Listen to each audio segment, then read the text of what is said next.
Vahony oloko vahony oloko andraisanao toroteny mahery vaitra anova tanteraka ny fiainanao vavaka matanjaka na délivrance enjana ho fanafana ireo fatotra ahitanao ireo fijorona vavolombelona mafy no ny asa mahagaga nataon'Andriamanitra vahony oloko vahony oloko nandeha tantety izy mba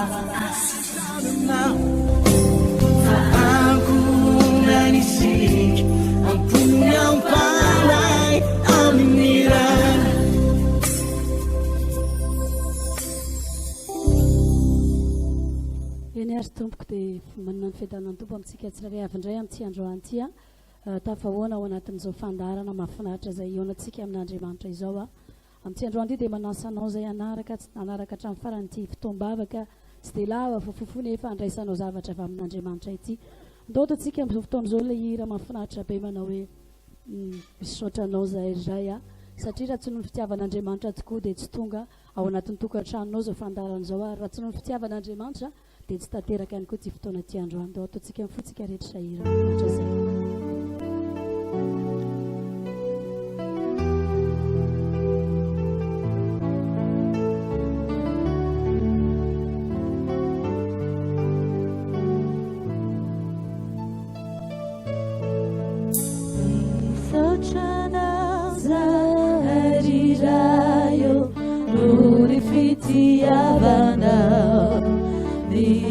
Zikichu kalisiaide ijufani diranawe azavana leibenu ijufana pusakau karavurave jinifui zamideranau Sanchanoza arirayo nuifitiavanao ni aizikichu kanisiaide ijufani diranawe azavana leibenu ijufana pusakau karavurave Rinifui zamiderana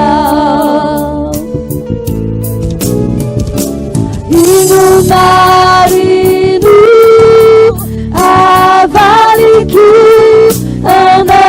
anawenu nireusu efanarusakau azavana Lehiberu ijufana pusakau karavurave rinifui zamideranau Otsika ny andiny faharoa manao hoe emenatra tokoa ray ifanatrika aminao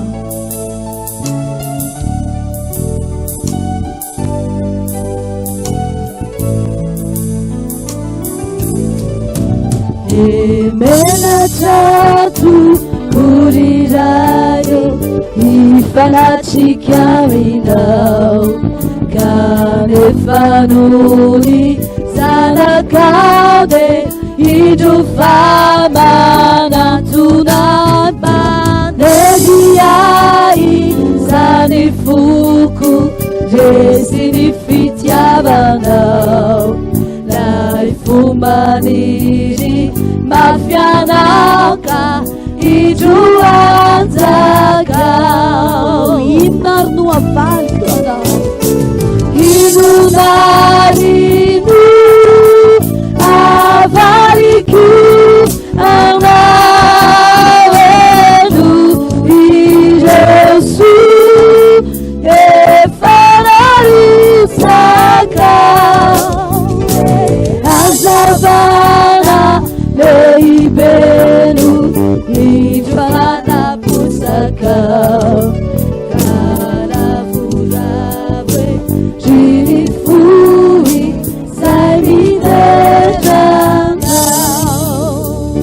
zany tononkira mahafinaritra zay nitonontsika zany dia zao hoe raha ny zavatra nataon'Andriamanitra teo amin'ny fiainantsika tokoa dia tsy ho voavidytsika ary tsy voasandatsika rera zany na dia masonao mbola miratra mijery an'izao fahita lavitra izao io aro amin'izao ora sy fotoana izao dia tadio fa soavan'Andriamanitra manokana zany misy fotoantsika dia mieritreritra hoe zavatra efa tsy maintsy ananantsika zany isaky ny fotsika maraina hoe tsy maintsy miratra ny masontsika ary tsy maintsy miteny ny vavantsika fa te hisarika ny sainao androany hoe misy olona natory tamin'iny alina iny tsy niratra tsony ny masony misy olona natory tamin'iny alina iny tsy afaka miteny tsony ny vavany mety tsy niala ny vatana tao anatiny ny fofonaina tao anatiny fa noho ny aretina zay nisy teo aminazy dia tsy afaka miteny tsony ny vavany ary tsy afaka nahiratra intsony ny masony ianao nefa amin'izao fotoana izao mbola afaka mijery an'izao fahita lavitra izao mbola afaka mandray an'izao fandarana izao mbola afaka miteny amin'ny anaran'ny vavaka zay ho tononao eto amin'ny toeran'ity androany manasanao amin'izao fotoana izao ndo hisotra an'Andriamanitra isika raha ny soa nataon'Andriamanitra teo amin'ny fiainantsika dia tsy voasandatsika vola serana mihitsy fa manasanao hoe mba manonona kely na dia apahany kely amin'ny zavatra tsapanao na fandraisanao tamin'Andriamanitra mety na dia hivavanao miteny io ara io masonao mbola mahiratra mijery azao fandarana izao ny sofinao mbola mandray tsara andao hisorantsika an'Andriamanitra zany amin'ity androany ity Andriamanitra rainay tsara indrindra misaotra sy mankasitraka anao tokoa zay Jesosy satria mahatsapa izay Andriamanitra hoe zavatra sarobidiny nataonao teo amin'ny fiainanay misy taona tokoa izay mahatsapa mieritreritra Andriamanitra raiky hoe zavatra tsy maintsy amananay zavatra rehetrarehetra ny masonay dia tsy maintsy miratra rehefa tonga ny fotoana hifoazanay ny sofinay tsy maintsy mandre ny vavanay tsy maintsy miteny kanefa tompo napatsahivinao androany fa misy olona mety tsy nahazo an'izany tsony tamin'ity marana ity tsy nahita amin'ny masoandro niratra itsony tsy nandre tsony ny sofiny fa izay dia mbola nomenao an'izany rehetra zany misaotra Jesosy misaotra indrindra tompo zahay dia misy fotoana mieritreritra fa raha tsy misy vola be ao anatin'ny poketranay raha tsy misy zavatra goavana hita amin'ny masonay sy raisin'ny tananay dia tsy nandray fitahina taminao zay kanefa Jesosy ianao dia manambara fa vaovao isamaraina ny famindraponao ary amin'ity vaovao ity androany vaovao ity Jesosy dia famindrapo vaovao nomenao anay izany mbola mahatonga anay toy izao misaotra tompo nany amin'izao fotoam-bavaka zay tanterahana izao atỳ anatin'ity tokantrano ity izany dia fahasoavana avy aminao fitahina avy aminao misy olona mba naniry iray fo iray saina ao anatin'ny fotoam-bavaka toy izao kanefa mety any am-perinasy izy amin'izao fotoana izao fa izay tompony menao fotoana manokana misaotra Jesosy misaotra indrindra tompo makasitraka ny amin'izany fitiavanao zany apetraka fenao ampelantananao zavatra rehetra eto androany aoka tsisy olana dia iray ana Jesosy hiala maina amin'ity androany ity izay ato anatin'ny tokantrano dia tena tsapa zavatra androany izay ato anatin'ny tokantrano dia tena andray zavatra avy aminao androany amin'ny alalan'ny fanarana zao onjapeo zao fahita lavitra zao Jesosy dia izy fetraikany fenao aty anatinay aty zany tompo matoky an'izany ianao ny Andriamanitra mijery anay mijery ny tokantranonay mijery momba ny rehetrarehetra ianao ny asa amin'ny fiainanay amin'ity androany ity satria Andriamanitra masina loatra ianao aoka zava aminay eto amin'ity toeran'ity androany ny tavanao aoka tsapany fanatrianao zay androany ato anatin'ny tokantranonay ity aoka hoeniko izany fanatrianao izany aoka hoeniko izany voninahitra ao izany satria izany ny renay Jesosy malalo nakasitraka indrindra Jesosy anatrika ato anatin'ny tokantranonay ato indray ianao androany anatrika ny fiainanay indray ianao androany miaraka aminay eto ianao androany Jesosy malalo misaotra tompo malalo nakasitraka Jesosy ianao le Andriamanitra masina antiana hiasa eto androany akaotsapana eto zany famasinana izany famasinana zany masina ianao rito eny amboninahitra ny tany rehetra ny firenedrehetra miovy anao dia asia zao anao akazavamay nitavanao mba ho fantatray faetianao nyany an-danitra miteranao fa tsara ny Andriamanitsika zao rehetra izao mihira haleluya hoanao banzay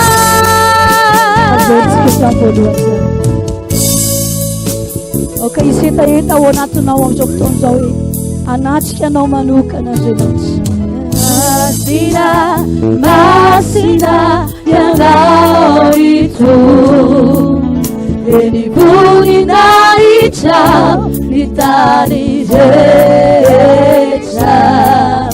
nifirene recha miubianao terasia tauanao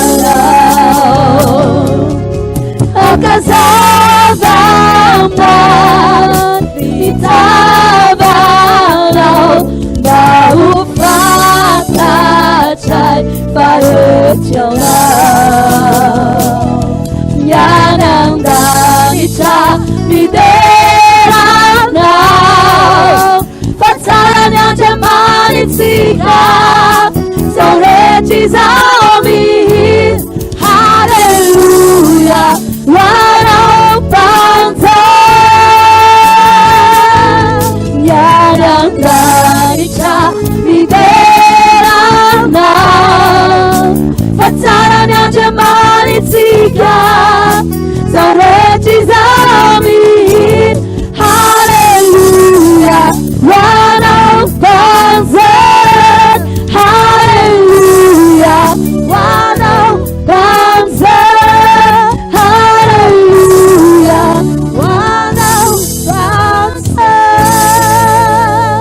milohany vavahantsika dia inao zavatra baraka anao tadio fa ny atongavan'ny fandresena eo amin'ny fiainanao sy ny atongavan'ny fandresena ao anatin'ny tokantranonao dia mifitoeran'izany fanatrian'Andriamanitra izany jeriany mahatonga ny fiainanao milamina mahatonga ny fiainanao tsy resy ao anatin'ny ady mahatonga ny tokantranonao tsy rendrika ao anatin'ny olana dia noho ny fanatrian'Andriamanitra ao anatin'ny tokantranonao io sy noho ny fanatrian'Andriamanitra eo amin'ny fiainanao raha sitraka ao amin'izao fotoana izao dia mitenena amin'i Jesosy hoe ampazavao amiko mitavanao androany aoka isin'ny fanatrianao ny fiainako androany aoka ho toetra atao anatiko ny fanatrianao ianao anatin'ny tokantrano dia mitenena amin'i Jesosy hoe aoka ho feno ny fanatrianao ato anatin'ny tokantranoko ity fa rehefa mitoetra anatin'ny tokantranonao ny fanatrian'Andriamanitra afaka resy ny ady sy ny olana afaka manjavona ny programan'ny satana rehetrarehetra mivavaha amin'izao fotoana izao dia mitenena hoe Jesosy ô manatria ahy ianao androany ao anatin'ity fotoam-bavaka ity mila mitombo ny fanatrian'Andriamanitra ao amin'ny fiainanao mila mitombo ny fanatrian'Andriamanitra ao anatinao ao Jesosy aho izany tokoa Jesosy malala aoka tena hazava aminay tokoa mitavanao androany satria ny fifanatrianao anay ny fiasanao amin'ny fiainanay ny fanatrianao anatin'izao fotoana izao dia afaka hanova zavatra goavany eo amin'ny fiainako izany afaka hanova zavatra eo amin'ny fiainanay izany ato anatin'ity tokantrano ity Jesosy aho rehefa miasa ato ianao rehefa manatrika ato ianao be dia be ny olana afaka hiva ko amin'ity androany ity tompo manatra fenao anay ianao ilaina ianao Jesosy hiasa ilaina ianao Jesosy hamangy anay ilaina ianao Jesosy hampahery anay amin'izao fotoana izao mety misy olona kivy Andriamanitra fa aoka nesany fanatrianao izany hiditra ao anatin'ny tokantrano ity hampahery andreo izay reraka ianao hampatanjaka ny lohalika sy ny tanana miravoravo ianao androany o Jesosy o ilaina ianao ilaina ny fanatrianao ilaina ny fanatrianao ilaina ny fiasanao eto androany satria Andriamanitra mahery ianao Andriamanitra lehibe ianao izany Andriamanitra miaraka aminay izany mahay manao ny zavatra rehetra mahay mampisy ny tsy misy ary mahay manafoana ny zavatra tsy tokony hisy rehetra androany Jesosy manatra eto ianao miasa eto ianao Jesosy miasa eto amin'ity toerana ity ianao miasa eto amin'ity tokantrano ity ianao aseho eto ny voninahitra ao androany fa tena mila anao izahay mila ny fombanao izahay mila ny fanohananao izay Jesosy ampaherezo manokana izay androany mila anao izay Jesosy milohana avatsika ila anankiray raha tsapanao mizavatra ohatrany tsy dia milamina ao anatin'ny tokantranonao ianao mijery an'izao fahita lavitra izao ary aloto ny fanatrian'Andriamanitra androanao ndrao karazana fanaratsy rehetra mitady feno tokantranonao hitady hamotika amin'ny fiainam-pitiavanao hitady hamotika ny fahasalamanao asa anatony vavaka ao tokantranao atao amin'izao fotoana izao poteo amin'ny anaran'i Jesosy ireo karazana fanahitanao fa ohatra mitady ho tafiditra ao izany ny faravana ohatra mitady ho tafiditra ao izany ny fampitehana ohatra mitady ho tafiditra ao izany ny bekorotana ao Jesosy androany manatrika anao Jesosy androany avy hatrany dia poteo amin'ny anaran'i Jesosy izany tsy mahazo manjaka ato intsony ny Andriamanitra manjaka ato androany, ny Andriamanitra miasa ao anatin'ny tokantranonay ity, ny Andriamanitra mitoetra ato anatin'ity tokantrano ity, ka na inona asana fanahy mitady hitondra fahampitehana, mitady hitondra faharavana, fikorotanana, fianjerana, fitaraboana sy fambaraka rehetra, dia pitehanay izany amin'izao fotoana izao. Tsy mahazo manjaka ato izany, tsy mahazo manjaka ato izany, ravana izany. Ny Andriamanitra miasa ao anatin'ny tokantrano ity, ny Andriamanitra miasa ao anatin'ny tokantranonay tsirairay avy, ny asana be voly, mitondra be korotana, korotana ao anatin'ny mpivady, korotana ao anatin'ny mpianaka, dia ravana izany androany. Jesosy, enao ne no iasa androany, enao ne nanatrika androany, ny ranao hiaro an'ity tokantrano ity, ny ranao hifehy an'ity tokantrano ity, ary na inona zavatra hafahafa anatin'ny ankona ndreto olona mijery sy miainy reto, dia potehanay sahady zany, enao andravany zany Jesosy. Asehoany voninahitra ao Andriamanitra, satria tianay loatra enao. Misaotra Jesosy, makasitraka fanay masonao. Halleluja, amen, halleluja. Voninahitra ao Andriamanitra.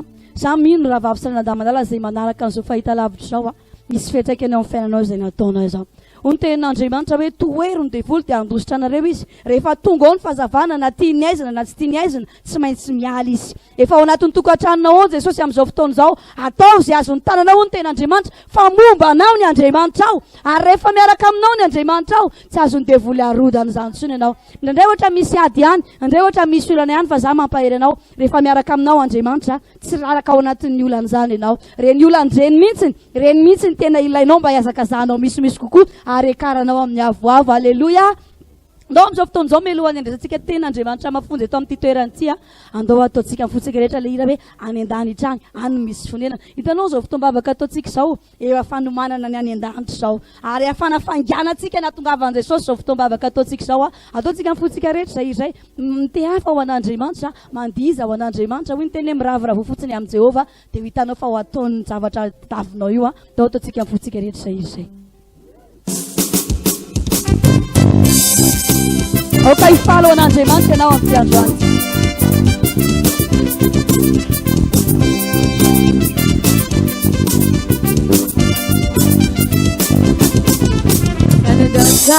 Amitsienana halomilombola out fa tsy maintsy tode, dia ty dia mandalo ihany sy miserana, Jesosy nefa mikarakara ny toerana. Any an-danizany any misy fiainana, halomilombola out fa tsy maintsy tode, dia ty dia mandalo ihany sy miserana, Jesosy nefa mikarakara ny toerana. Jesosy, si misy atakaloko anao e, elalako anao e, ty andarehatra andanitrane. Jesosy, si misy atakaloko anao e, elalako anao e, ty andarehatra andanitrane. Mifaliwa an Jehova ao anatin'izany io zany.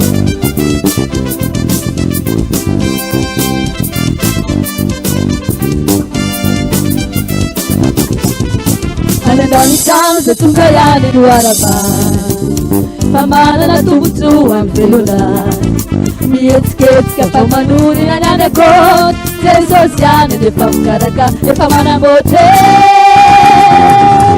Any an-danitany zay tonga ihany no arabany, fa manana tombotsoa amin'ny velonany, mihetsiketsika fa manony any any akôty. Jesosy ihany efa mikaraka, efa manamboatre.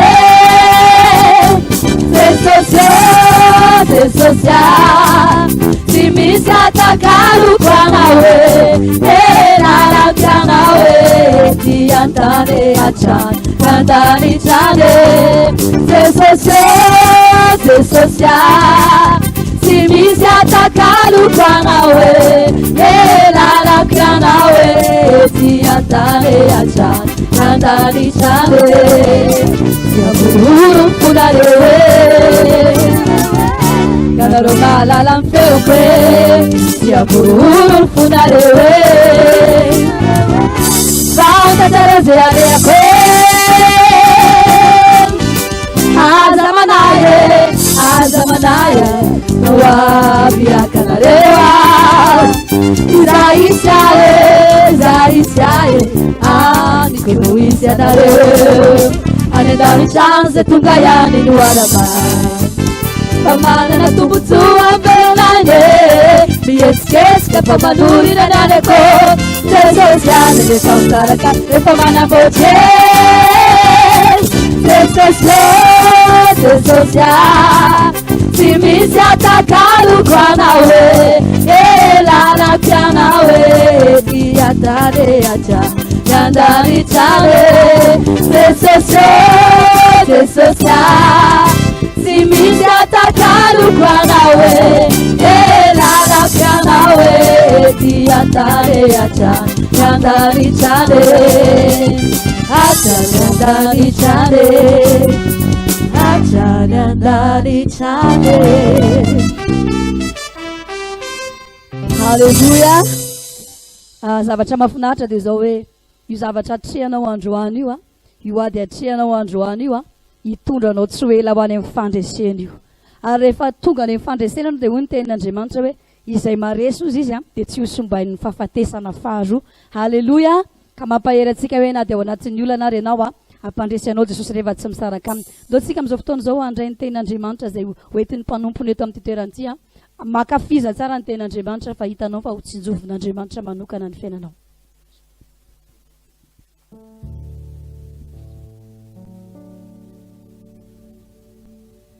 Eny ary tompoko dia amin'ny fofeny fifaliana sady ampanajany tanteraka tompoko lasy tompoko vavy ny hoentina indray mandroso atao anatin'ny tokantranontsika amin'izao fotoana izao mamerina ihany koa ny arahaba feno mba ampiraritsoa ho antsika tsirairay avy raha sanatria mandalo olana ara-pahasalamana ianao manaraka izao fandarana izao dia misy sady manantena izahay fa arak'le generika kely na raha antsika teo manao hoe andefa ny teniny izy mba hasitrana azy inona zato isanjato hoe hitondra fanafahana hitondra fanasitranana isy impact lehibe na ihany koa hoe fetraikany lehibe eo amin'ny fiainantsika tsirairay avy ny tenin'Andriamanitra izay mba hifampisarantsika ao anatin'ny fotoana fohy amin'ity anio ity eto ihany koa dia manararoatra satria mino fa mbola tsy tara randroany vao mba hiarahaba ny renim-pianakaviana rehetra natratra ny fetiny reny ny alady lasa teo dia mirary mirary mba ho renim-pianakaviana modely ao anatin'ny ankonana eo anivon'ny tokantrano eo anivon'ny fiarahamonina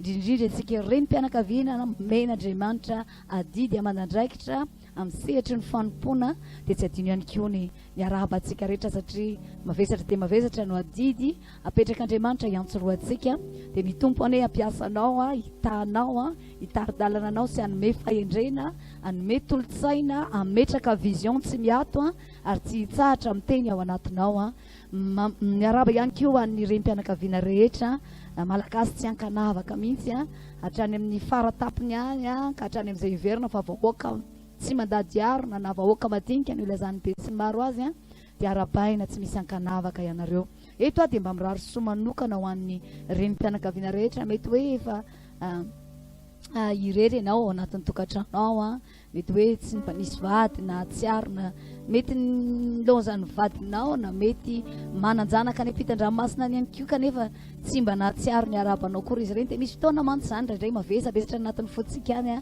tadio tsara fa Andriamanitra tsy manadino anao zany Andriamanitra tsy mahafoy anao zany ary zay koa eto vonona noana anao mambavaka somatsara mihitsy mba hatonga anao ho renim-pianakaviana matanjaka feno ny herin'Andriamanitra hatrany hiazakazaka eto amin'ity izao tontolo izao ity ary na inona adidy aman'andraikitra eo anoloanao dia mino izay fa omen'Andriamanitra tanjaka sy hery anenao heritsaina herim-po herim-batana fahasalamana tanteraka hiarika izany rehetrarehetra izany izay no ela hiditra vetrantsika ato anatin'ny tenin'Andriamanitra milohany resantsika tenin'Andriamanitra fohy mba hifampahirezantsika amin'ity anio ity dia anao hira anakiraintsika hiantsotsika tanteraka ny fanatrehan'Andriamanitra amerina zany fanatrehan'Andriamanitra ny tanteraka any anatinao any ataovy amin'ny fona iray manontolo ity hira anakiray ity dia ho vavakantsika ho arinan'izay tefeo ny foko tompo ataontsika izay hirizay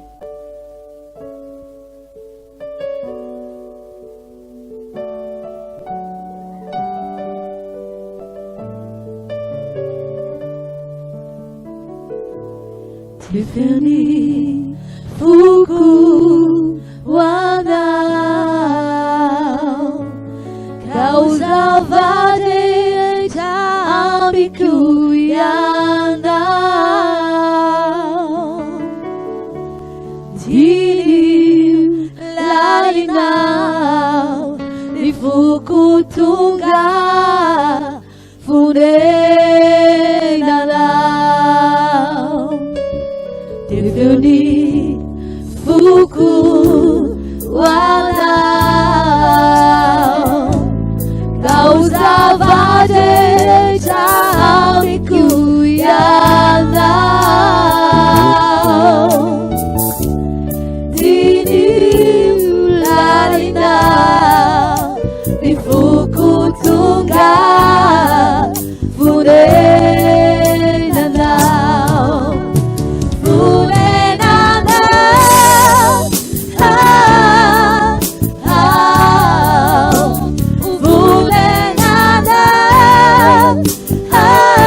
tahirinao Neseni fuku wanao Kau zavade chamiku yanao Dini lalinao Ifuku tunga Purenanao Fuku tunga Purenanao Ifuku tunga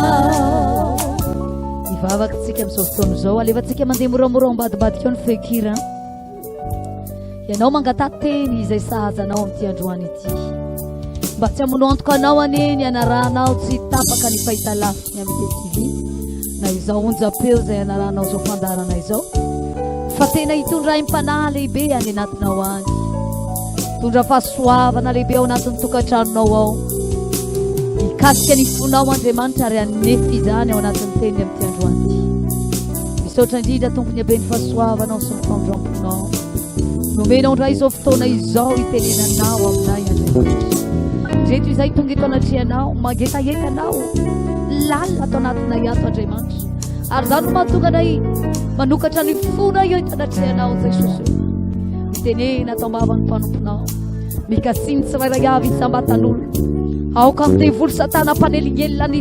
tenin'Andriamanitra ka mahatonga an'izany teny izany ohatry misavaombona tsy misy fiantraikany amin'ny fiainan'ny olona tsy ho ambinina mandritra ny fandraisan'ny olona izao fotoana izao o tompo malala ijery ny satokantrano ianao ijery ny problème tsirairay avy ianao anome antoka sy toky an'izy ireo ianao fa eo anilan'izy ireo ary tsy mba mahafohina mandao azy mandrakariva izany any tompo no mahatonga anao tsy mitsahatra miteny aminay izany any Andriamanitra no mahatonga anao manakambara aminay tsy miato ary ankehitriny izay tonga eto anatrehanao tonga eto amin'ny fanatrehanao dia inona izato isanjato Jesosy fa nizaniza mangetahetanao ka avy manatona izany teninao zany manokatra ny varavaran'ny fony ka mampandroso izany ao anatiny ao dia mino Andriamanitra fa isy fiantraikany lehibe amin'izy ireo an'izany teninao zany misaotra indrindra tompo ufunenana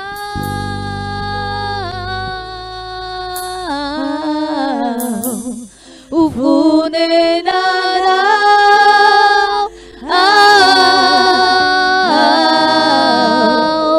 izaire chatao anumena lalanau atu ituituerao Adakizainau tei fukuanau Kausavade chamiku yanau Sini ulalinau Rifukutunga Fune Nifukutunga Furenandau Nifukutunga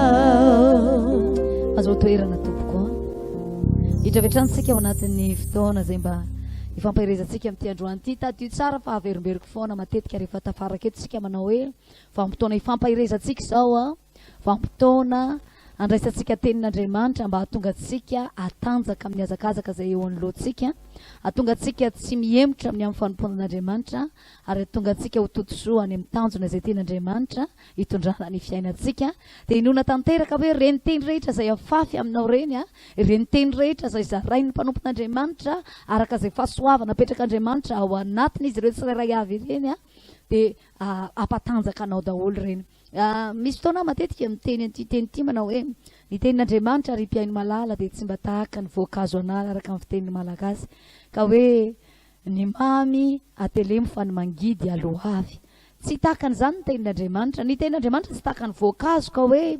voasana ny odiny dia hohanina ny nofony dia ariana ny voniny fa na misy zavatra mafy azy zavatra ambaran'Andriamanitra aminao na misy zavatra ohatra ny hitanao arô hoe sarotsarotra zavatra ambaran'Andriamanitra aminao dia zao foana atao anatin'ny sainao manao hoe mahasoa anao reny a mahatsara anao reny a manatanjaka anao reny a ary ohatran'izany tahaka ny zazakely ihany io rehefa mbola zazakely ny zaza dia nonondreny aloha no haniny mpahatonga ny fahaenimbolany a rehefa mihinana ronondreny foana nonondreny no haniny a anatin'izay enimbolana izay dia efa manomboka mampinana zavatra hafa tsikelikely manome go hafa na tsiro hafa tsikelikely amin'ireny zaza reny tsika izany no fanao antsika ary tsy hafa fa tahaka izany ny tenin'Andriamanitra rehefa oriana kely eo rehefa matanjaka iny zaza iny mba hatonga azy azakazaka dia misy fotoana mena ankotrana satria izany matezakibo izy ny fiteny malagasy ihany koa reny mampatanjaka azy mahasoa azy reny mena dia tsy dia hoe matsiro be dia manao anakory ary ny ankotrana dia mahasondro zanakitsika rehefa oriana kely eo izy matanjaka tsara ny nifiny a makaikitra hatramin'ny taolana mahakarepoka taolana dia tahaka an'izany ny zavatra rehetra voalazan'ny tenin'Andriamanitra dia mahasoa koa ny voalazan'ny baiboly mahasoa ho fanitsiana zay diso ho fandresen-dahatra ho fitezana amin'ny fahamarinana asan'ny tenin'Andriamanitra avokoa zany ary inoko hoe izay teny rehetra mifamaofao heninao na amin'ny alalan'ny onjam-peo tahaka izao na ny fahitalavitra tahaka izao a dia ny tanjon'Andriamanitra amin'ny andefasany an'ireny teniny reny a dia ny hatonga anao kristianina matanjaka ho kristianina sady matanjaka ny saina matanjaka ny nofo matanjaka ny ara-panahy dia izay no andefasan'Andriamanitra tsy miato reny teniny reny ato amin'ny Isaia 5:10 no raisitsika andininy voalohany dia zao nivaky ny teny eo amin'ny soramandry fiantsona ny olona rehetra handray ny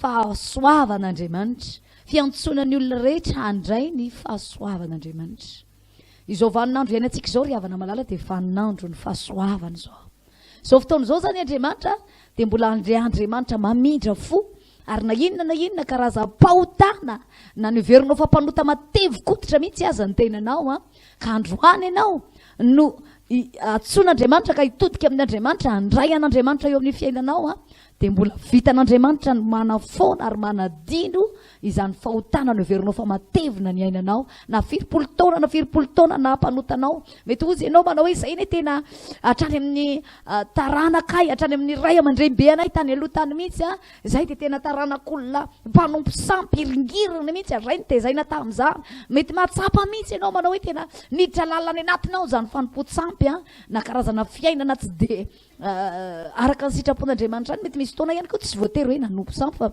mety mahatsapa mihitsy ianao manao hoe ny ray aman-dreninao tany aloha tany na laza ratsy mihitsy teo amin'ny fiarahamonina na teo amin'ny tsy fantatro hoe teo amin'ny mpiara-miasa aminy a na tsy fantatro malaza ratsy mihitsy mety hoe olona mpanambaka olona mpanao ny tsy rariny olona mety nangalatra mihitsy ary zany na lehibeazany ianao ary dia alatra amin'ny androany ianao lehibe dongadonga tsara nefa tsapanao tsara mihitsy hoe ny zavatra tany aloha tany a tsy mifanaraka amin'ny sitrapon'Andriamanitra ny ainanao na inona nefa fiheveranao ny tenanao a na karazam-paratsiana ny ainanao hatramin'izay a mbola vaninandro ny fahasoavana zao ary Andriamanitra no manasanao androany Andriamanitra no miantso anao androany on voalaza baiboly fiantsona ny olona rehetra handray ny fahasoavana fiantsona ny olona rehetra tsy ankanavaka io na mpanota ianao na izy ianao ozy ny baiboly manao hoe hoy Jesosy Kristy tompo hoe za tsy tonga hiantsony marina fa ny mpanota hibebaka ary vanim-potoana mbola hiantson'Andriamanitra izao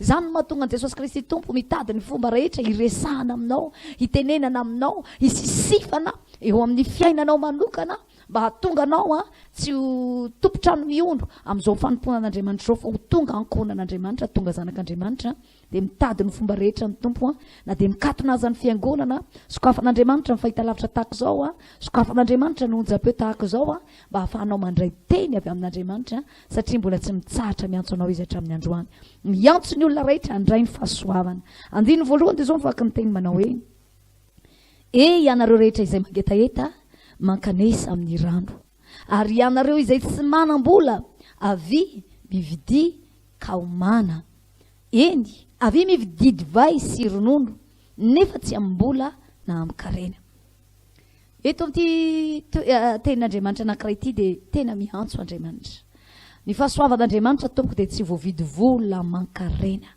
ny famonjena natolotry Jesosy Kristy tompo teo ambony azy fijaliana dia tsy voaviditsika vola aman-karena fa nomen'Andriamanitra maimaimpona zany ary na iza mangetaeta izay famonjena natolotry Jesosy teo ambony azy fijaliana izay dia afaka mandray maimaimpona ho voalazany tenin'Andriamanitra tsy sandaina na inona ary vanim-potoana zao ry havana malala raha mbola mahatsapa lavidavitra an'Andriamanitra ianao raha mbola mahatsapa ianao hoe tsy mbola tonga eo amin'ny fiainanao Jesosy mbola tsy rehanao zany hoe Jesosy miasa mivantana eo amin'ny fiainanao mbola tsy heninao zany Jesosy mandray andraikitra eo amin'ny fiainanao mbola tsy tsapanao zany hoe io Jesosy fa manao fahagagana io Jesosy fa manasitrana rehefa tonga ny aretina fotoana izao vaninandro-pahasoavana zao raha vavy malala ary ny tenin'Andriamanitra raha mijerytsika any amin'ny bokyny Efesiana 5:5 dia ho voalazany tenin'Andriamanitra hoe araroty ny andro azo anaovantsoa fa ratsy zao fiainana zao no vaninandro fanararotana anatonanao an'Andriamanitra izao ko vaninandro fanararotana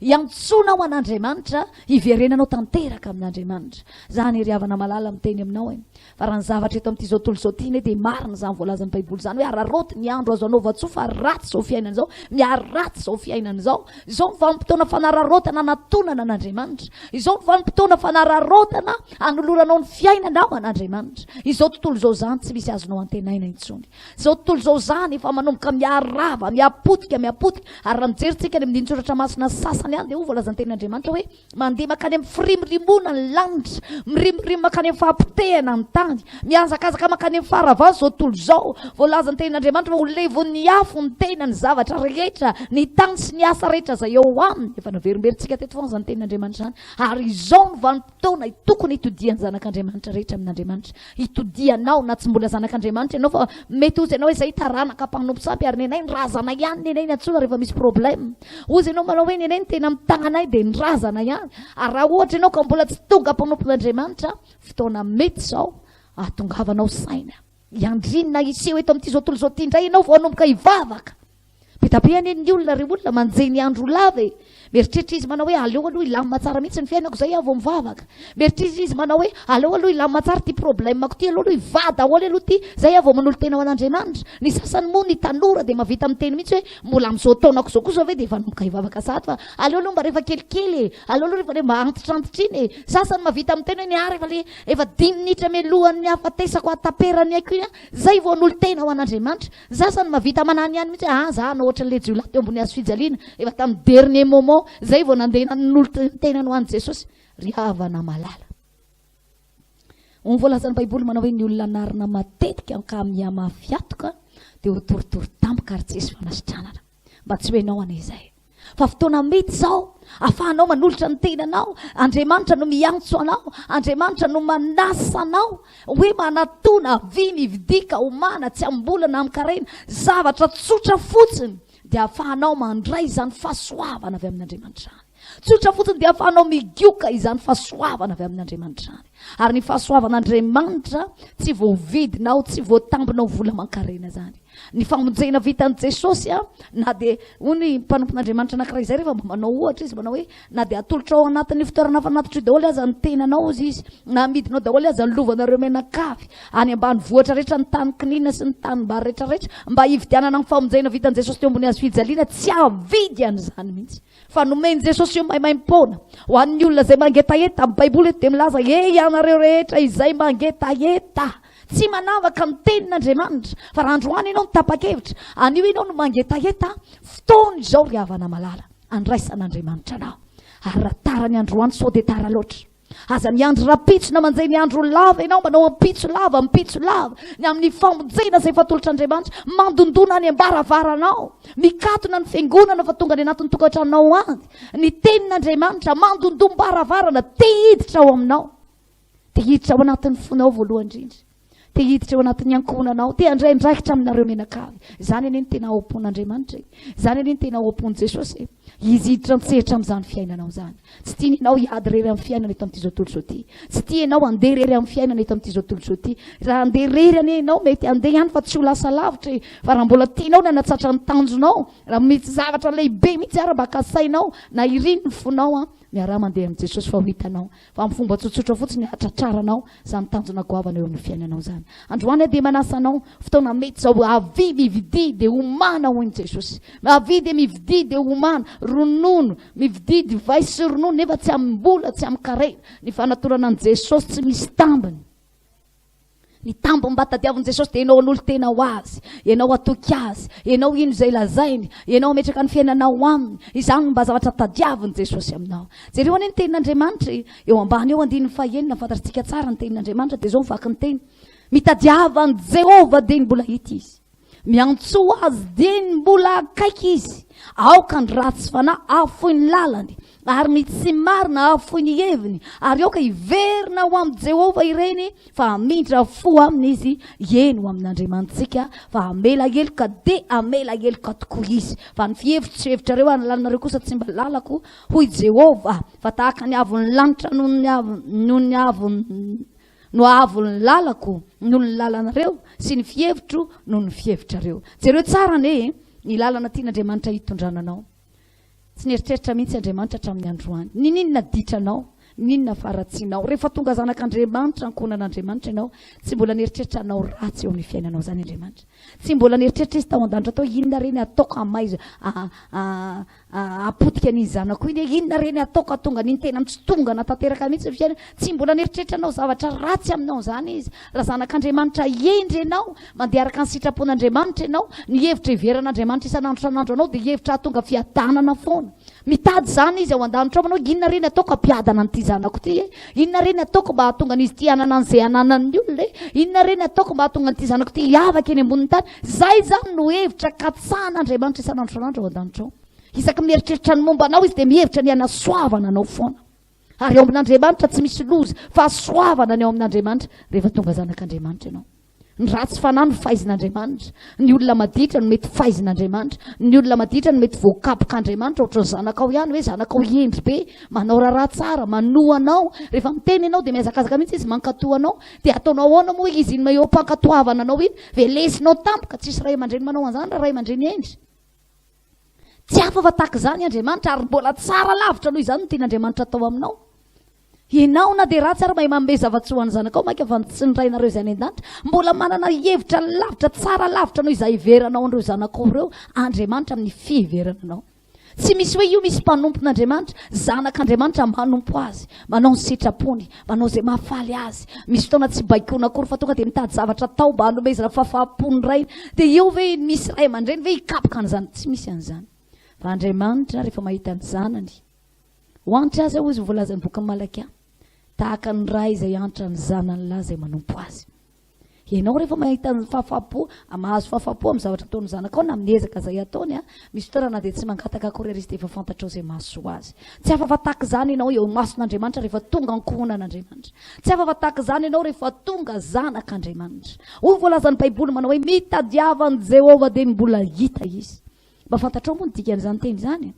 Dia ny mbola hita izy. Te hiteny io tenin'Andriamanitra io manao hoe fa sao dia tsy ahita azy tsony ianao aoriana kely eo na hitady azy. Te hiteny io tenin'Andriamanitra io manao hoe sao dia oriana lavitra anao Andriamanitra ka na hiantsoantso ary ianao dia tsy hoeniny intsony. Misy taona ane re olona amin'izao vanim-potoana iainantsika izao, misy kristianina ane tsy mba mahatsapa mihitsy hoe io izy fa mivavaka izy dia misy Andriamanitra miaino azy, dia misy Andriamanitra mamaly azy. Misy kristianina amin'izao vanim-potoana iainantsika izao tsy mahatsapa an'izany eo amin'ny fiainany. Ohatry ny mpivavaka ihany ny anarany. Fa tsy tsapany hoe inona ny mba fiatraikany izay fivavahana taon'izany eo amin'ny fiainany. Tadio tsara fa ny olona mivavaka dia voalazan'ny tenin'Andriamanitra hoe avahako ny olona manompo azy sy ny tsy manompo ahy. Fa raha sanatria ianao mpivavaka ka tsy mba mahatsapa izay fanavahan'Andriamanitra anao izay eny amin'ny fiarahamonina ao anatin'ny tokantrano, mety hoe mety misy fihavahana hitanao ihany fa mbo vao maika fihavahana mihiba. Inona tiako tenenina? Ohatran'ny sao dia sanatria indray ianao lasa mpivavaka ianao, vao maika lasa ny olona rehetra tsy mivavaka indray lasa noho ianao. ny olona rehetra tsy mivavaka ohatrany hoe tahina raha ataondray mijery manana ny zavatra rehetra ianao indray lasa ohatrany miavaka ohatrany lasa tratra ny fanilikiliana ohatrany tsy mba misy mijery liavana malala teny fikasan'Andriamanitra ho anao dia izao ho hitanareo ny tsy fitovian'ny marina sy ny meloka dia ny manompo azy sy ny tsy manompo azy miavaka ny marina sy ny meloka ny manompo an'Andriamanitra sy ny tsy manompo azy tsy mitovy velively eo anatrehan'Andriamanitra tsy mitovy velively marina fa mifamondram-pon'Andriamanitra ataon'Andriamanitra isan'andro isan'andro zany indrindra mahatonga an'io masoandro io e io anie tsy hoe ny kristianina ihany mahazo masoandro isa-maraina e fa na ny mpanota raindany azy na ny mpanota tena iringiriny aza ny mpangalatra ny mpamon'olona miara migioka ny kantony masoandro io daholo miara mianka ny hafanana omeny masoandro miara mianka ny hazavana omeny masoandro aposak'Andriamanitra ho an'ny tsara fana ho an'ny ratsy fana io marina fa misy fahasoavana omen'Andriamanitra hitambara ny be sy ny maro fa misy fahasoavana omen'Andriamanitra kosa ho an'ny zanany manompo azy misy zavatra ampiavan'Andriamanitra kosa ny zanany manompo azy zany hoe zavatra tsy hitambarany amin'ny hafa zavatra somary miavaka kely zavatra tena mahatonga an'ireo zanak'Andriamanitra hoe hifikitra mafy amin'Andriamanitra ho voalazan'ny baiboly manao hoe mitadiavan'i Jehova dia ny mbola hita izy miantso azy dia ny mbola kaiky izy izao ny fotoanany fahasoavana azonao iantsoantsona an'Andriamanitra izao ny vanim-potoanany fahasoavana azonao hitadiavana an'Andriamanitra amin'ny fomba rehetra ary maro anetsika manao fifadiankanina amin'ity fotoanandroany ity satria zay no eritreretinao fa fomba ahafahanao mitady an'Andriamanitra zay no eritreretinao fa fomba ahafahanao mahita ny tavan'Andriamanitra indrindra ianao natsapa lavidavitra an'Andriamanitra indrindra ianao natsapa niataka tamin'Andriamanitra dia aingana indrindra hivererana amin'Andriamanitra ny mivavaka sy mifadianina eo anatrehany aingana indrindra hitodiana malaky eo anatrehan'Andriamanitra ny vavaka sy ny fifadiankana tahaka izao ataonao zao androany za androany te hanainganao fa tsy mamono antoka anao zany manatona an'Andriamanitra sy mitady an'Andriamanitra zany amin'ny etaeta lalina ianareo izay mangetaheta avy mividika homana miantso Andriamanitra androany ary mbola antso ataon'Andriamanitra mitadiavan'i Jehova nareo mitadiavan'i Jehova dia ny mbola hita izy dia ny mbola akaiky izy miantso azy fa zavadozana ireo olona zavatra misy eto amin'ity zao tontolo zao ity ankehitriny io ny tenenako taminao hoe hitady inona dia hiandry inona ndray ianao vao hanomboka n'olo-tena na hanomboka hivavaka miandry inona iseho eto sy hitranga eto amin'izao tontolo zao izao tontolo zao miarava nahita karazana documentaire anankiray izay tsy documentaire izy io fa karazana vaovao avy any ampitan-dranomasina any mahita an'ireny karazana fiotsahana tany ireny fiotsahana tany ary zany fiotsahana tany zany tsy mba tsotsotra ny fomba fanampitena misy ihany zavatra lefako indraindray misy fandarana kely zay eto amin'ny fahita lavitra anao mpanaraka ny AMITIE TV dia mahita an'izay hoe incroyable zay dia mahita ny karazana fampitena misy eto amin'ity zao tontolo zao ity zay fa manomboka tsy voafehany zanak'olombelona intsony tsy voafehany ra zanak'olombelona intsony ary mampivadika ady hoe inona ny atao hitehirizana nyity tany ity mbola haritra inona ny atao misy ara moa dia efa miketriketrika mihitsy hoe ahoana ary ny anjairana an'ity couche de jaune mesimba ity couche de jaune amin'izao mesimba zany couche de jaune zany dia miaro ny vaika an'io masoandro io tsy hipaika direct aty amin'ny tany fa io no miaro azy eny ambony eny ary rehefa mirovotra izy io dia miapotika misy fotoana rehefa miamafy ny hery masoandro misy ala mirehatra tampoka ny ampitan-dranomasina any rehefa diso mafy loatra ny hery masoandro mitsonika daholo ireo vaingana glasy any amin'ny tendro avaratra sy ny tendro atsimo ny tany ary mahatonga n'ireny glasy ireny rotsaka anatin'ny ranomasina dia ny manam-pahaizana mahita mihitsy hoe ao aoriana kely eo dia hisy karazan'ireny nosy kely ireny elimine tanteraka ao anatin'ny saritany n'izao tontolo izao satria ho tondraky io rano io zay iotsahan'ireo glasy ireo any anaty ranomasina zany zavatra miseho eto amin'ity zao tontolo zao ity zany ary mahatonga faharavana fahampitehana fa nahita n'izay anankiray izay tena gaga mihitsy tonga dia tanàna kely iray manontolo moron-dranomasina iny fa naletika io ranomasina io tany daholo niotsaka ary tsy nisy ny raisina ohatrany hoe tsisy nininona teo hitanao mihitsy hoe zao tontolo zao efa antitra tsy hitanyity ireo olona efa antitra tsy azo anorenana fo intsony ity zao tontolo zao ty dia raha filan'i Jesosy ratsorina rafiny Jesosy raha ny olona manankina ny fona eto amin'ity zao tontolo zao tika tsy misy fotoana hitodiana amin'Andriamanitra. Eto amin'izao tontolo zao miazakazaka mitady vola, eto amin'izao tontolo zao miazakazaka mitady izay hoe harena, eto amin'izao tontolo zao mandeha mifamono, mandeha miazakazaka any ary mitady safira, mitady vatosoa, mitady volamena ary tsy manana fotoana intsony hanompoana an'Andriamanitra. Ary misy fotoana adininy tanteraka hoe mpino ane izy, adininy tanteraka hoe mpivavaka izy. Misy mpino mavita mihitsy manao hoe ity hono misy voavitaka ane, voavitaka rehefa tsy manala sitrapon'Andriamanitra ianao mora midevolo mamitaka anao. Ary ny zanak'Andriamanitra tsy manana ny tenin'Andriamanitra tsisy digany amin'ny satana mandavo azy. Misy mpanompon'Andriamanitra fitahan'ny olona. Ity misy karazana mercure rouge, mercure gris, mercure noir sisa tsy fantatro. Za moa mbola tsy nahita. Fa de misy de ozy le mpanompo sampy manao hoe io ane tsy azo mihitsy io izy amin'io kristianina. Tsy azo mihitsy io. Raha tsy misy raha latsaka eo, manova sorona kely aloha, mitondra ianao gisa mainty avy any na mitondrako lamena tsy haiko izay fitondra. Fa raha tsy zany hono io tsy azo. De misy zanak'Andriamanitra satria te anakarena, satria te ho tafita hono, satria te mba hanana ny zavatra nanan'ny olona, satria mba te hitovy ny olona rehetrarehetra, lasa manao tsy fanao rehefa tsy malala ny sitrapon'Andriamanitra. Ry havana malala amin'ny Baiboly milaza fa ny fitahiany Jehovah no mampanan-karena. Jehovah no mampanan-karena. Fa tsy niezaka izay ataonao. Firifiry ny olona niezaka nitady fa tsy nahazo, rehefa misy olona tian'Andriamanitra ho tahina, tahino azy. Ary amin'ny fomba magaga tsy takatry ny saina. Izay ny fomba fiasan'Andriamanitra amin'ilay tsy voacalculanao mihitsy. Amin'ilay tsy takatry ny sainao, amin'ilay tsy vitany matematikanao. Zay no mahandriamanitra an'Andriamanitra. Ho volazany tenin'Andriamanitra hoe antsoia dia ho valiko ianao raha ampisehoako zava-bolitra lehibe sarom-patarina tsy takatrao, tsy takatry ny sainao. Jereo ane ny an'Andriamanitra rehefa manao zavatra lehibe izy, rehefa manao zavatra izy tonga dia efa lehibe aloha. Ary tsy zavatra lehibe amin'ilay ordinaire mahazatra be reny, fa amin'ilay tsy takatry ny saina.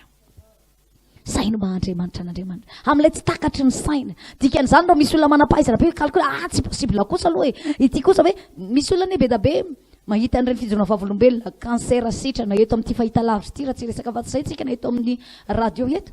Misy cancer sitrana, misy olona mona miteny, misy olona malemy nandritra ny antonany maro atsanga an'Andriamanitra. De misy olona laza azy fa nianatra be, de misy olona laza azy fa tena manana diplôma doctorat sy ny sisa de mitady anao calcul hoe tsy possible kosa aloha izy koa nisy an'izany e. Zany koa ve de mba marina e. Fa Andriamanitra rehefa miasa de amin'ilay tsy takatra ao mihitsy. Zay no mahandriamanitra an'Andriamanitra. Nisy tovolahy kely zay teto nijoro vavolombelona tao anatin'ny 2 taona tsy nihinam-bary. Tsy fantatro 5 taona ngamba izy nihinam-bary fa 2 taona tsy nihinana vary. 5 taona tsy nihinana vary, nandoa vary efa tapaka ny sio izy le ray aman-dreny nandoa vary ary ny dokotera ary gaga. Hoe tena tia kosa aloha tena tany amin'ilay tsy nianaranay. Tany amin'ilay tsy nianarana satria zany zavatra ny devoly koa ane rehefa miasa manao zavatra hafahafa ohatr'izany koa. Da za te hampahery anao. Andriamanitra koa rehefa miasa amin'ilay tsy azonao eritreretina ny zavatra ataon'Andriamanitra. Tsy azonao porofona hoe fa taizany natonga an'ity de taizany voaka an'ity. Andriamanitra rehefa hitahanao fotsiny tsotro zao. Zay no mahatonga hiteny aminao hoe ataovy resy lahatra fotsiny Andriamanitra hitahanao androany. De tsy androany ihany ianao no tahiny fa Baiboly manao hoe izay tahinao Jehovah de voatah mandrakizay. Ny fitahina tian'Andriamanitra atao aminao rehefa resinao lahatra izy androany, fa hitahanao. Resinao lahatra izy amin'ny fomba voavakao, amin'ny fomba fanomponao, amin'ny fomba fanaovanao ny sitrapony, amin'ny fomba fampisehoanao etaeta lalina eo anatrehany ka resy lahatra Andriamanitra hoe ty zanako ty kosa aloha tena hafa mihitsy. Hafa mihitsy ny fomba vavany, hafa mihitsy ny fomba fitadiavany, hafa mihitsy ny fomba fanompony. Rehefa Andriamanitra ny resy lahatra hoe taio io olona io, rano ny anjely hitondra ny fitahina ho anao, de tadio tsara fa tsy indray mandeha, indray mipoaka fotsiny.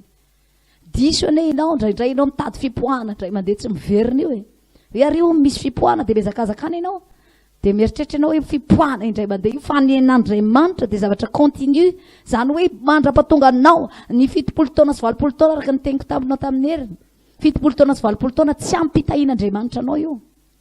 Fa mila tohizan'Andriamanitra io any amin'ny zanakao, any amin'ny taranakao, zay rehetrarehetra mbola ho avy andimby ianao. Tian'Andriamanitra ho tohizany zany. Androany te hampahery anao. Zava-magaga tsy takatry ny saina tian'Andriamanitra seho amin'ny fiainanao. Itsika mila matoky azy, mila miverina aminy, mila mitady azy amin'ny fotsika rehetra, mila mampiseho ny etaeta lalina eo anatrehan'Andriamanitra. Hoy voalazan'ny tenin'Andriamanitra manao hoe ilay fihevitra anay tsy mitovy amin'ny fihevitra reo e. Tahaka ny fihavin'ny lanitra amin'ny tany ane ny fisainako amin'ny fisainanao e.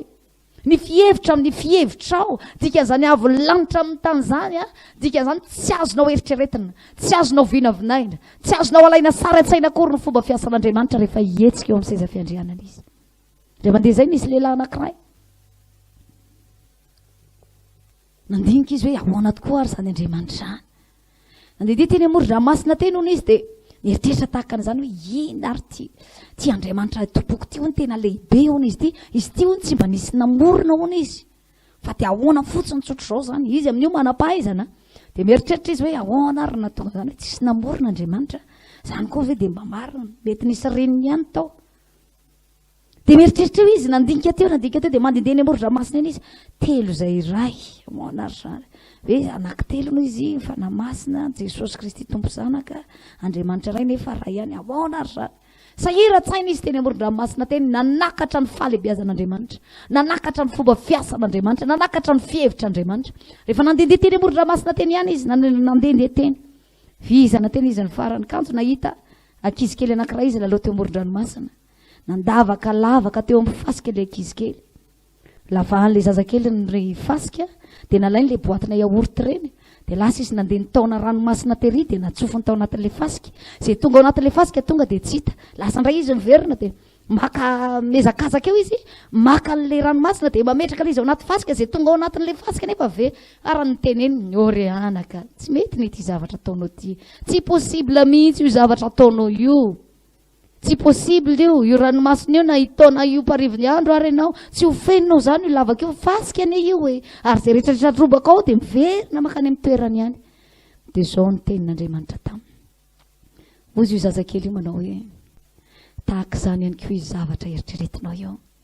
Tsy ho takatra ho velively mandrakizay ny maha-Andriamanitra an'Andriamanitra fa ajanony. Io fiheveranao tadavinao io calculena io hoe ahoana koa zany maha-Andriamanitra an'Andriamanitra zany, ahoana koa zany maha-Andriamanitra mahagaga an'Andriamanitra zany, ajanony. Rehefa avy eo nanjavona ilay zazakely, tsy hitany intsony ay anjely ny raha an'Andriamanitra hiteny taminy iny, fa ny fihevitra tsy tahaka ny fihevitrao. Hiteny taminy fa ny fisaina koa sy ny fisainanao dia tahaka ny avy ny lanitra amin'ny tany. Dikan'izany tsy ho takatra ho velively, tsy ho takatra ho velively. Zany roa hiteny aminao manao hoe rehefa tonga zanak'Andriamanitra ankonan'Andriamanitra ianao, ao anatin'ny tenin'Andriamanitra izay ataonao fotsiny atao.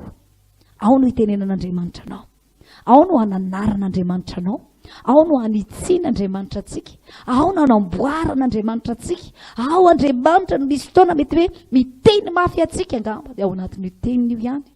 Fa ny tenin'Andriamanitra rehetra dia mahasoanao araka ny teniko teny am-piandohana.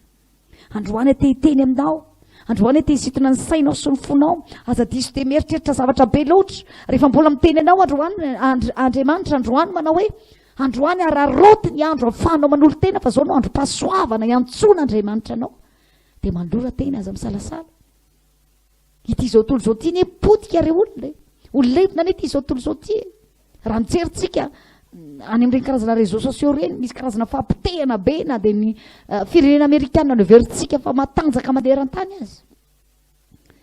Vao tselatsela akory teo no mbola tsy lasa akory ny Covid-19, mbola tsy tapitra akory ny ady amin'iny. Ary rehefa namono olona sy nandriapaka olona tao Amerika zany analiny tany amin'izany firenena izany, fa mbola tsy tapitra akory zany dia nitranga indray nikorotana ady, fisavoritahana noho ny nahafatesan'ilay lehilahy mainty hoditra anankiray atao George Floyd zay. Tamin'ny alalan'iny dia tonga nikorotana ady sa vorovoro ary tsy voafehy, sahira-tsaina, ny filoham-pirenena mitomany. Mahafinaritra fotsiny tamin'ny Donald Trump, lasa izy naka baiboly, iny sisa ny farany manao ny eritreretiny manao hoe tia ngambany mba hampitony ny fonindreo. Nijoro tery amin'ny loana fiangonana anankiray izy, tondra baiboly, nampiseho manao hoe Andriamanitra sisa no ilaina hijery an'ity firenena misy azy ity. Ary tia ny zava-dozy tsy ao Amerika ihany no miseho izany korotana sy savorovoro zany, fa mihetsika hatrany Espaina, mihetsika hatrany Brezila, mihetsika ny Afrika, mihetsika hatrany Frantsa. Amin'io resaka lehilahy anankiray maty no nisy namono pahibe maso io. mihetsika daholo ary mikorotana hatrany maison blanche zany idirandry zareo kortaniny zareo savoritaka zareo mikorotana ty zao tontolo zao ty ary misy fotoana tsy voafehy tsy azo anorenana na zay neverinao fa mety androany ary aloha mety tsy etso ny rapitso mirimirimy makany amin'ny fampitehana ny lanitra mirimirimy mafo izy voalazany ten'Andriamanitra ny asa rehetra eto amin'ity zao tontolo zao ty na de neverinao fa sarobidy misy valeur manandanja aza zay ho voalazany baiboly manao hoe oleviny afy ihany eo aoriana kely eo ina indray no andrasanao eto amin'izao tontolo zao miandry aretina vaovao iseo indray ianao vao tena n'olo tena ho an'ny tompo miandry inona ianao sa ve miandry ozy ianao hoe aloha résolu daholo aloha ny problème rehetrarehetra zay vao tena n'olo tena ho an'ny tompo sa ozy ianao manao hoe aleo mihitsy aloha ody mihitsy aloha le vatiko fa iny mihitsy hoe manakorotanatsy ny lorako tena ry havana malala fotoana mety zao te hevitra ny mombanao Andriamanitra ho ny baiboly manao hoe araroty ny andro azanao vatso ratsy zao fiainana zao mitadiava ny Jehova de ny mbola hita izy raha androany ianao no hitady azy eo aminy ianao hitady azy amin'ny fonao rehetra amin'ny fananao rehetra amin'ny sainao rehetra ary amin'ny herinao rehetra eo aminy ianao izy koa efa ela nangetaheta hiditra antsehatra amin'ny fiainanao aza manjeny andro lava ry hava malala aza miandry zavatra aza manao tahaka ny sasany hoe aloha mihitsy aloha rehefa aoriana kely ao hoe aloha aloha rehefa mba mahazoazo taona fa mbola matanjaka loatra io mbola tanora loatra io so de tara loatra de ny androany ny baiboly de ny androany de nitadiavany Jehova de ny androany de miantso azy de ny androany de atao zay fomba hiavananao amin'Andriamanitra fa manana fomba maro Andriamanitra tiana hidirina tsetra amin'ny fiainanao io problème anao mila tsy ho zakanao mavesatra aminao mitondra azy mamenatra aminao na de miatrika azy ary na mizaran'izany amin'ny olona na mety hoe raha-tapo aminao ve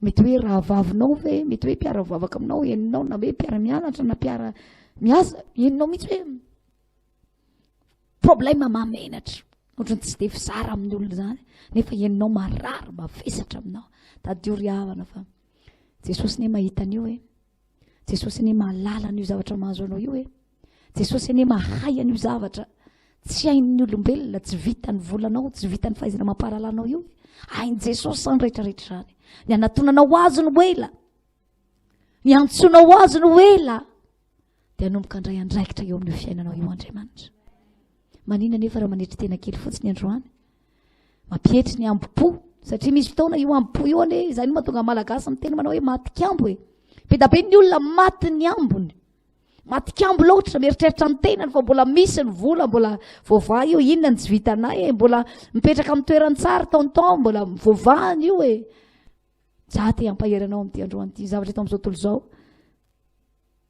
tsy azo antenaina mety iovaova mivadipadika andala-paharavana andala-pahampitehana fa fotoana mety zao manolora tena ho an'Andriamanitra atoloran'Andriamanitra ny fonao voay mitanatana ho an'Andriamanitra ny fiainanao meo alala n'Andriamanitra hiditra nitsehitra mitokantranonao amin'ny oady no heverinao fa mavesatra tsy zakanao io amin'ny problème no heverinao fa sarotra tsy voavahanao io amin'ny aretina no heverin'ny dokotera fa mafy tsy sitrapanafody io amin'io mihitsy ny tiany Jesosy anehoana ny heriny sy ny voninahiny amin'ilay tsy takatry ny sainao amin'ilay tsy takatra tsy azonao calculena tsy azonao ampiasana ny fahaizana mampahalalana eo Andriamanitra no mampiseho ny mahandriamanitra azy za androany mampahery anao de ny androany rapitso sao de tara de ny androany manolora tena ho azy zao no andro farany anararotanao anoloranao ny fiainanao an'Andriamanitra miaratsy ny fiainana andrinina iseo indray ianao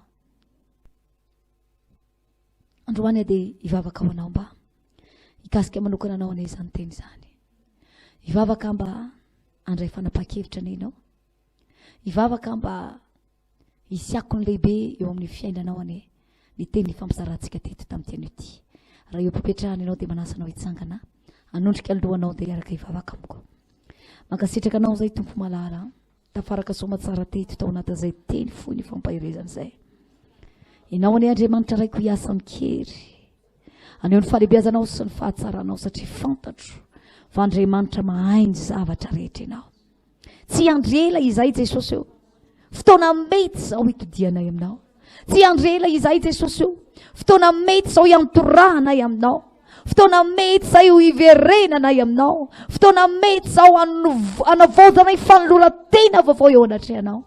Ianao no efa niteny tamin'ity androany ity, mitadiavan'i Jehovah ho ny teninao dia ny mbola hita izy, miantso azy dieny mbola akaiky izy. Andriamanitro, fa aoriana kely aho sao dia hiantsoantso izay ka tsisy amaly, aoriana kely eo sao dia hitady izahay ka ho reraka foana tsy hahita intsony. Amindra foana ianao Andriamanitra, andefa ny fanahy fahatongavan-tsaina, fanahy faherezana, ampiaiky anay ny tsy fahatanteranay, ny tsy fahatomombananay eo anatrehanao, ka tonga anay hitodika sy hiverina aminao. Andriamanitro, indreto izahay miaraka amin'ny enta mavesatra ay, mety misy mavesatra ny anatin'ny fony, mavesatra ny anatin'ny fanahany, mety misy zavatra mila tsy ho zakana eto amin'ity zao tontolo zao ty, mety mampamoy fo mihitsy angamba. Andriamanitro, tonga eto anatrehanao izahay Jesosy malala natao zao vavaka ambana fifadiankanina zao, amindra fo dia amindra fo tokoa anenao, araky ny habe ny fitiavanao, amela heloka dia amela heloka tokoa anenao, araky ny habe ny famondramponao. Tompo masina tsara indrindra, matoky izahay fa hitasy hikasika manokana reto vahoakanao tsirairay avy reto ianao. Izany teny ny fampisaranay teto zany anie, halalana bebe kokoa ny asarobidy ny tombonandro mbola omenao anay, mba hatonga anay tsy hangatak'andro lava, mba hatonga anay tsy hanjeny ny andro lava, na anao ampitso lava ny amin'ny antsoantsonao. Misy saotra tombola eniko ilay antsoantsonao. Reto izay Jesosy, ataonay tahaka ny voandroany ianao no miantso anay, ataonay tahaka ny voandroany ianao no nanolotra ny tenanao teo ambony azo fijaliana ho fato anay, ataonay tahaka ny voandroany izahay no hibebaka sy hiverina aminao. Tombola enoko lay antsoantsonao, miantsoantso ay pitarainao viao ivoko ao, miangavy mitalao, mitodiky aminao, anompy maso ny fitiavanao.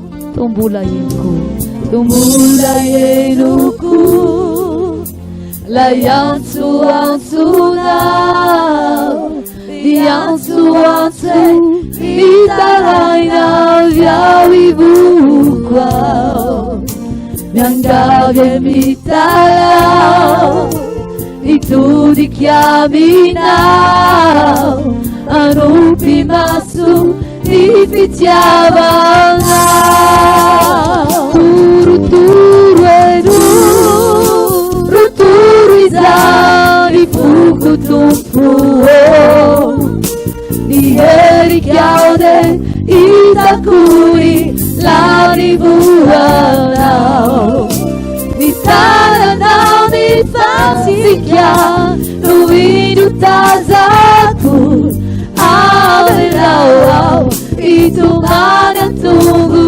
cha. Dewa Pizzerena, Dewa Pizzerena, la dia kapuka, niutsa kati tana teoni lanu masu, toita kurefa, sikiami tunggu chao, ave chayao tenya kuka. Dewa Pizzerena, Dewa Pizzerena, la dia kapuka, niluza kati tana teoni rano masu, toita kurefa, sikiami tunggu chao, avya chanyao tene kuka.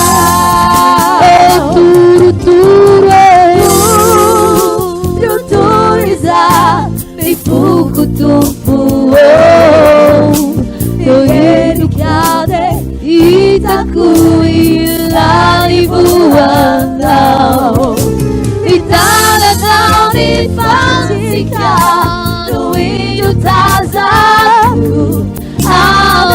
Abelau itu mana tunggu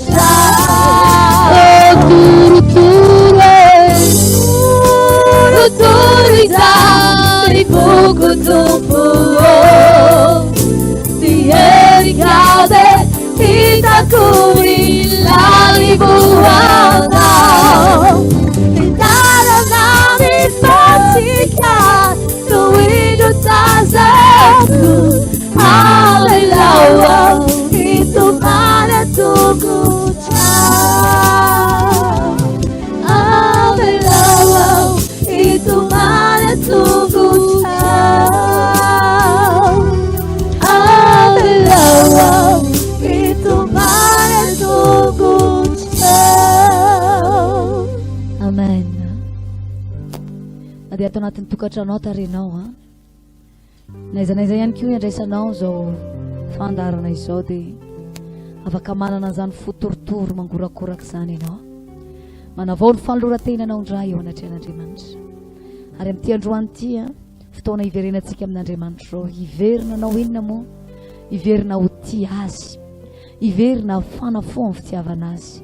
Hiverina iredareda amin'ny fanompoana an'Andriamanitra. Hiverina androso indray amin'ny dingana izay efa natao satria mety mahatsapa ianao fa efa niemitra kely tamin'ny fanompoana an'Andriamanitra. Na mety efa nangatsiatsika kely tamin'ny fanarahana dian'ny tompo.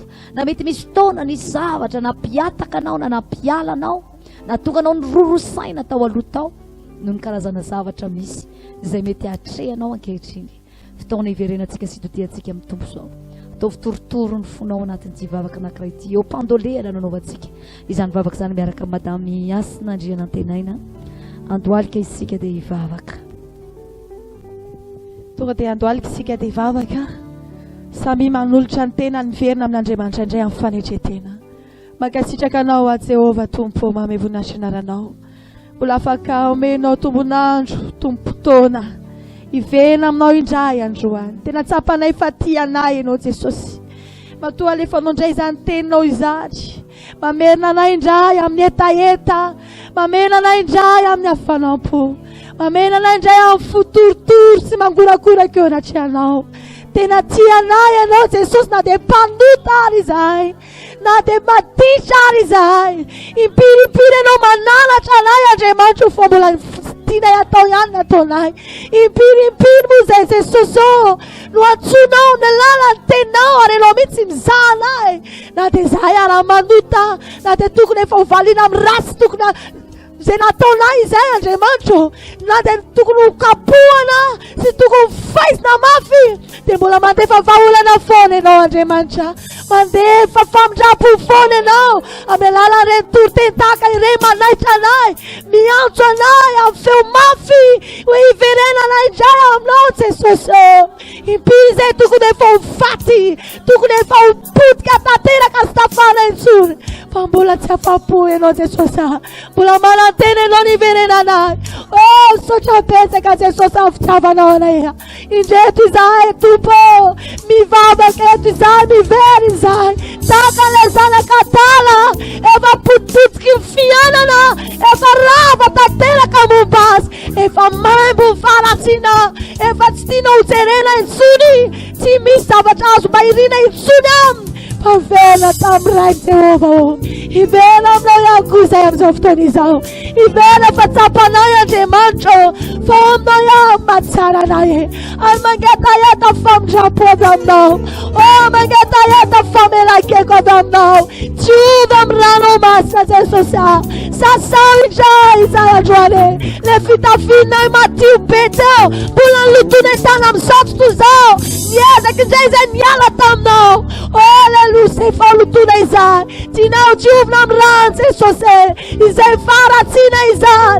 Tianao hialana esoina ato anatinay. Ataonao lavitra ny ataka fahalavirana tsy nala sy ny andrefana. Andriamanitra, takanatra vonanao ny raona. Nalatra vonanao ihany koa fotanay tsy ho aminay androany. Jesosy malalako. Ninina izay rehetra vitanay teo anaty anao, ninina zay rehetra mety nivadianay teo anaty anao. Nisy fotoana zay rehetra zay mihitsy Jesosy, zay mihitsy rehetra nefa nisy fotoana nivoady teo anaty anao hoe tsy ala aminao zahay. Misy re mipianakaviana tao anaty tokantrano ato efa nilokaloka taminao fa tsy anao zay mampalahelo anao, fa nefa nandeha fotoana andeha niany mbola iny mbola mahasahy mivadika ihany, tsy mena mivadika ihany. So Jesosy malala amin'ny fotoana iverenanay, mangataka aminao manokana, tsy jery fahadalana ianao androany, tsy jery fahalotona ianao androany. Ho raisinao indray zay Jesosy, ary hijery anay ianao tsy fahatezera no jerevanao anay. Mataka ny ray mianatra ny zanany, na mamjery ny zanany lahy no fitenao anay androany. Hianatra anay ianao, hamindra fo anay ianao, hanadio anay indray ianao Jesosy, hanamarina anay indray ianao. Ite ivena aminao Jesosy, ivena aminao reto raha vaosana tato anaty tokantrano reto. Raisy indray falora tena n'androany, tazomy Jesosy malala o, tehirizy Andriamanitra, mandrapiavina anao alanitra dia zao. Ianao mihitsy Andriamanitra hiazona anay, ianao nitahina anay, ampiango anay ambany elatrao tsy hiperipelika intsony izahay. Mataka ny zanaka miango ambany elatrao misaotra Jesosy. Ary tsanganytsika amin'ny fotoana zao, fosika fitsangana zany ira fitenany zany. Erikaude itakuni narifuanao, itananao nifasika nuidu tazaku abelao itumana tungusa abelao itumana tungusa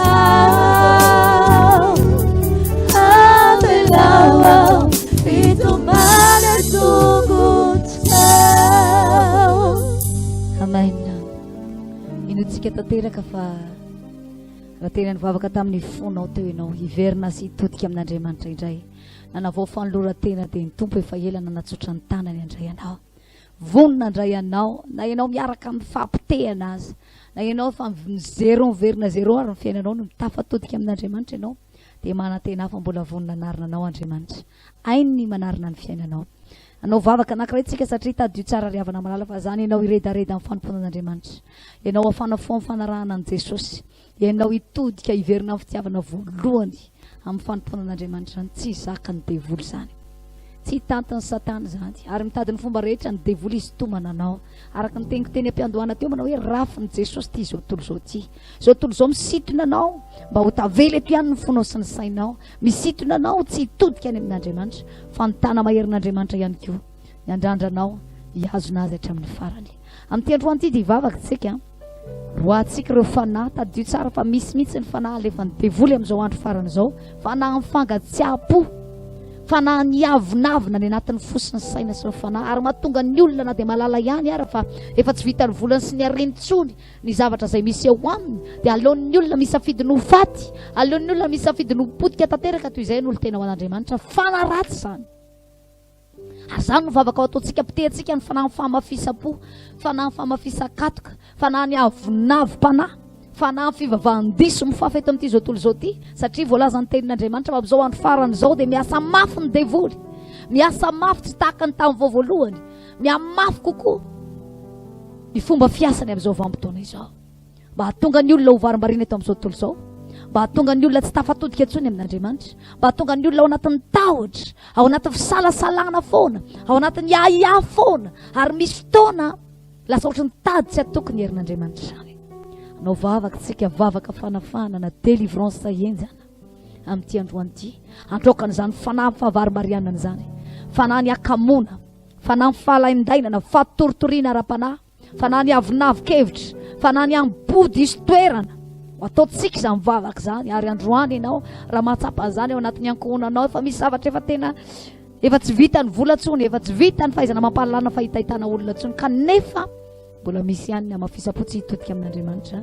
Ianao mpanompon'Andriamanitra manaraka anay amin'izao fotoana izao no hitondra vahaolanao anatin'izany tokantrano ankohonanao zany, miaraka amin'ny madame Saondry tsika ao anatin'izay vavaka mafonja mahery vaika izay. Manasanao tanatin'ny tokantrano araka ny tenin'Andriamanitra manao hoe toeriny tevoly dia andositranareo. Matoa Jehovah'Andriamanitra nilaza toeriny tevoly, mila toeriny izy androany, manolo-tsainanao androany. Toero izy se fantatro rehetrarehetra mety manimba ny fiainanao, manamafonfonao, mampihodikodinanao, tsy afahanao rehetrarehetra zay manokana asany devoly amin'izao fotoana zao atsy Jesosy malala. Efa nomenao any hery sy ny fahefana rehetra, androako ny asany devoly rehetrarehetra izay manapotika ny fiainan'ireto olona reto ato anaty tokantrano ato, manamafonfony, mampihodikodina, ny fanahy mamitaka, ny fanahy mabarimbarina ny olona, manamafonfony ny olona amin'ny anara-maheriny Jesosy Kristy velona va Nazareta no anapiteko azany fanaratsy zany. Miara-mandresy amin'ireto olona reto Jesosy eto fanatrehanao, miasa ianao ka iza anao sakananao amin'ny anara-maherinao Jesosy malala. No andravako ny fanampanakana rehetrarehetra, no andravako ny fanahy mampihodikodina, mampavarimbarina ny olona, mitondra tahotra, mitondra fihodikotonana, matondra fantsana, mitondra aretina, mitondra loza maro isan-karazany, mampirora anaty sain'ny olona any, manamafonfony ny olona, manidiny fony ny olona amin'ny anara-maheriny Jesosy Kristy. Tsy maintsy rava reo asa satanareo rehefa ianao Jehovah ny miasa, ianao Jesosy ny miasa. Mialy reo rava fa mampitotongana ny olona, mamafy aretina, mampiororona, mampisaraka fianakaviana, manakorota tokantrano, manakorotana ny asa mandrarahan'ny olona. Le vonika amin'ny raha maheriny Jesosy Kristy zany, le vonika amin'ny raha maheriny Jesosy Kristy zany. Fa le rano zanak'ondry zay mandevina ny herin'ny maisina rehetra, mandevina ny herin'ny fahavalatra rehetra, mampamataka ny olona eo anatin'ireo fondra olona reo miororo andro manalina, mampiororo anatin'ny sofiny olona ao. Levo zany hony amin'ny raha maheriny Jesosy Kristy, levo zany amin'ny raha maheriny Jesosy Kristy. Ary ny afo fanamasina mandevina ny hery rehetra sy fahefana rehetra ataony devoly, tsy manan-kery tsy manam-pahefana zany amin'izao andro faran'izao Jesosy. Dia maro be ny olona tsy maintsy verina aminao satria tsy manan-kery, satria misy olona mivavaka, misy olona manotra ny asany devoly. Zay Jesosy dia anisan'izany. Nisiny zanak'Andriamanitra dia andrava ny asany devoly, nisiny zanak'Andriamanitra dia andrava ny asany devoly. Izany no tindravana izany amin'izao fotoana izao. Mino Jesosy malala fa tsy maintsy mandresy reto olona rehetra zay mandre, zay mandroaka ny asany devoly, manohatra ny asa ratsy rehetra. Makasitraka tompo ny rano dia andrakofana n'izany vavaka izany, tsy ahafahany devoly miverinperina tao anatin'ny tokantrano olona tsara sy anatin'ny fony olona. Kasitraka tompo malalo satra Jesosy.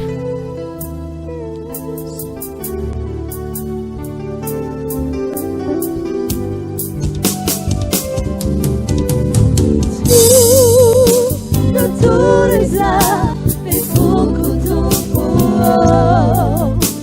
ieri chiave itakuilani vuhana idana mifasika no idutazaku avelawa itomana tungucha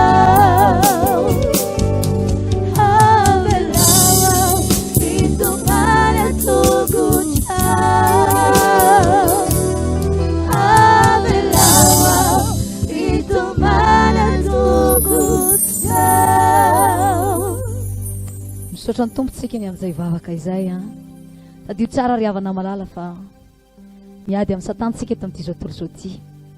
Tadio tsara ry aleteo lalina ao anatin'ny sainao sy ny fonao fa fahavalon'ny devoly ianao io. Ianao milaza ny tenanao hoe zanak'Andriamanitra, kristianina, mpanompon'Andriamanitra io fahavalon'ny devoly ianao. Ary manao aza lambo anao andro amanalina satana. Ary zany no mahatonga antsika tsy maintsy manohatra azy isan'andro isan'andro.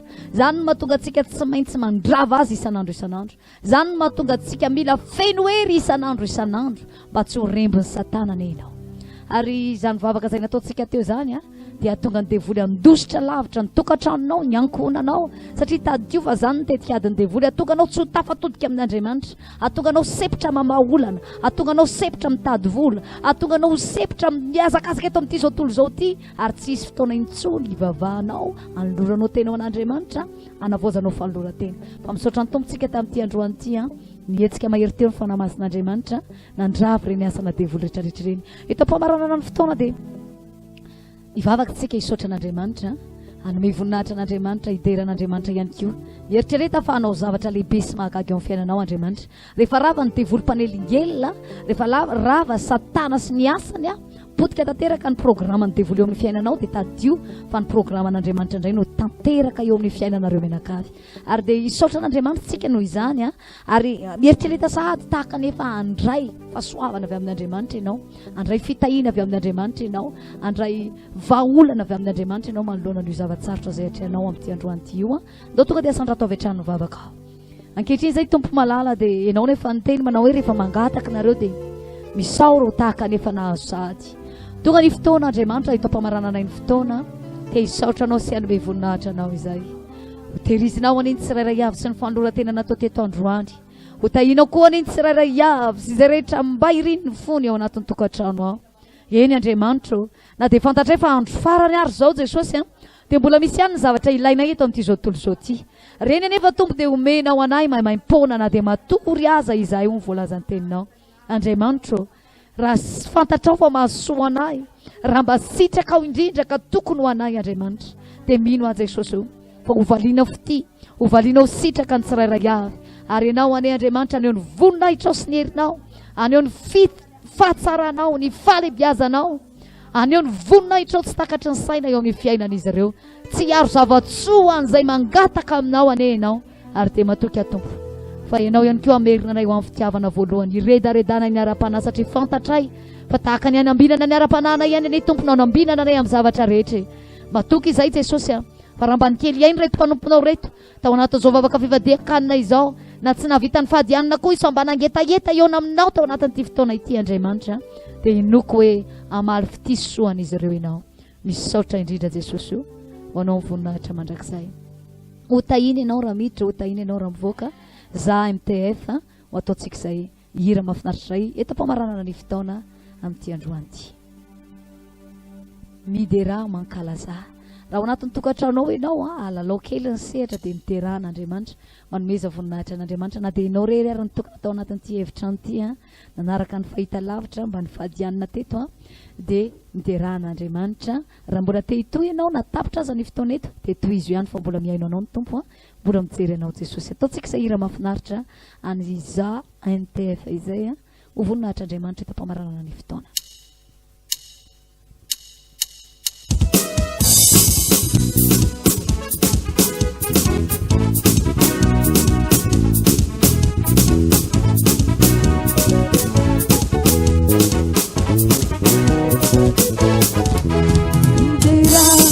Mankalaza mianandrata feo hoan'Jehova vaovoavonjy anao atao zay tokony atao derao ny tomponao midera mankalaza manandrata feo hoan'Jehova vaovoavonjy anao atao zay tokony atao derao ny tomponao misokatra ny lany zao ansika mirotsakany fitay fivatanise utahiny anao raminy utahiny anao rambo utahiny nafukuza inananao utahiny akunya vela kirikivuna utahiny nyakunanao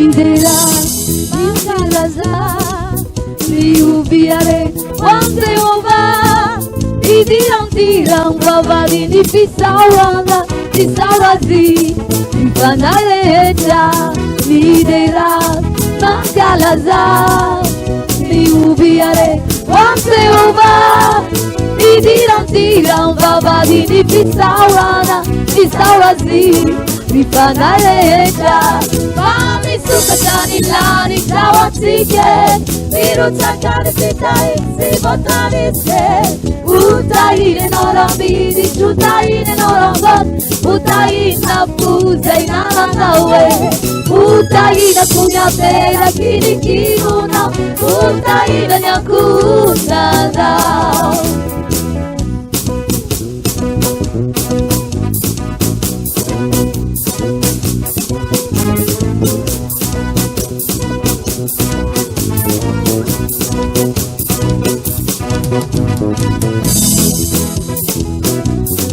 afaka miverany tompo tsara ianao anatin'ny zaretrarehetra zany a manandrata feo any Jehova fa mendrika anao ajainao mena voninahitra izy midera ny famindram-pony ny fahasoavany ambony tontolony ho any taranonakao indrindra fahoanao no zava-tsoa ilanitra midera ny famindram-pony ny fahasoavany ambony tontolony ho any taranonakao indrindra fahoanao no zava-tsoa ilanitra fa misokatra ny lanitra ho antsika irotsakany fitany sy voatanise utahiny anao raha miny utahiny anao raha utahina avokozay nananao e utahina kony atena kilikibonao utahina ny akonanao fa misokatra ny lanitra ho antsika irotsakany fitany sy voatanise utahiny anao raha miny utahiny anao raha utahina avokozay nananao e utahina kony atena kilikibonao utahina ny akonanao utahina ny akonanao utahina ny akonanao. Amen. Alléluia. Izay ny fotoana le rahantsika teto tamin'ity androany ity a ny tompo anahitanao a amaly fitianao a ny hainao an'Andriamanitra ny hainao anao teo foana Andriamanitra hatramin'ny maraina hatramin'ny fotoana nomboanao zao fotoam-bavaka zao a dia teo foana ny tompo a hijery manokana ny etaitaponao io ane izy a ny haino ny antsoantso rehetra zay nataonao teo a amin'ny fotoana manaraka miaraka eto indray tsika raha sitrapon'Andriamanitra tahiny tompo daholo tompoko vahaony oloko vahaony oloko andraisanao toroteny mahery vaitra anova tanteraka ny fiainanao vavaka matanjaka na délivrance enjanao fanafana ireo voafatitra ahitanao ireo fijoronao vavolombelona mafy no ny asa mahagaga nataon'Andriamanitra vahaony oloko vahaony oloko nandefandefety izy mba asitrana